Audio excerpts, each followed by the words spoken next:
ចិត្តមែនតែនរុស្ស៊ីដែលជាមហាអំណាចថាមពលធ្លាប់តែលក់ប្រេងឲ្យគេពេលនេះធ្លាក់ខ្លួនត្រូវនាំប្រេងសាំងពីប្រទេសឥណ្ឌាវិញហើយ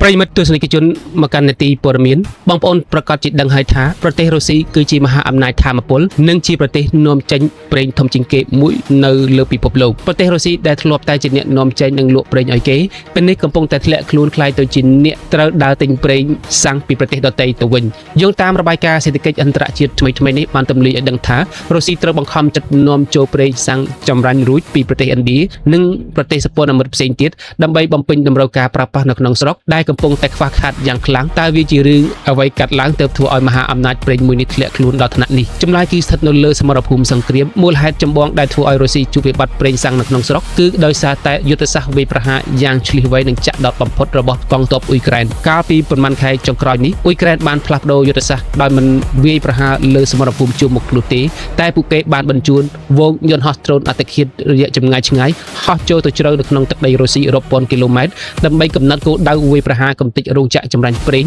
ធំៗរបស់រុស្ស៊ីដោយផ្ទាល់តែម្ដងការទម្លាក់គ្រាប់បែកចំរោងចក្រចម្រាញ់ប្រេងទាំងនេះបានបង្កជាអណ្ដាតភ្លើងឆាប់ឆេះយ៉ាងសន្ធោសន្ធៅនិងបំផ្លាញគ្រឿងចក្រសំខាន់ៗដែលធ្វើឲ្យរុស្ស៊ីបាត់បង់សមត្ថភាពចម្រាញ់ប្រេងឆៅទៅជាប្រេងសាំងនិងម៉ាស៊ូតយ៉ាងច្រើនសន្ធឹកសន្ធាប់តែការខូចខាតប៉ះពាល់ធ្ងន់ធ្ងរកម្រិតណាបងប្អូនត្រូវយល់ថារុស្ស៊ីមានប្រេងឆៅបូមចេញពីដីច្រើនមែនប៉ុន្តែបើគ្មានរោងចក្រចម្រាញ់ទេប្រេងឆៅទាំងនោះមិនអាចយកមកចាក់ឡានឬចាក់រថក្រោះបានឡើយអ្វីដែលកាន់តែធ្វើឲ្យរុស្ស៊ីឈឺក្បាលនោះគឺគ្រឿងបន្លាស់និងបច្ចេកវិទ្យាសម្រាប់ជួសជុលរោងចក្រចម្រាញ់ប្រេងទាំងនោះភាគច្រើនគឺជារបស់ក្រុមហ៊ុនលោកខាងលិចដោយសារតែទណ្ឌកម្មសេដ្ឋកិច្ចរុស្ស៊ីមិនអាចបញ្ជាទិញគ្រឿងបន្លាស់ទាំងនោះមកជួសជុលរោងចក្រដំណើរការវិញបានទាន់ពេលវេលានោះទេជាលទ្ធផលរុស្ស៊ីត្រូវបង្ខំចិត្តប្រកាសហាមឃាត់ការនាំចេញប្រេងសាំងទៅក្រៅប្រទេសជាបណ្ដោះអាសន្ននិងត្រូវងាកទៅរកប្រទេសឥណ្ឌាដើម្បីទិញប្រេងសាំងចម្រាញ់រួចយកមកផ្គត់ផ្គង់ទីផ្សារក្នុងស្រុកវិញកុំឲ្យមានការឡើងថ្លៃខ្លាំងនិងខ្វះខាតដល់ការប្រើប្រាស់របស់យោធាងាកមកមើលប្រទេសឥណ្ឌាវិញនេះគឺជាឱកាសមាសសម្រាប់ពួកគេ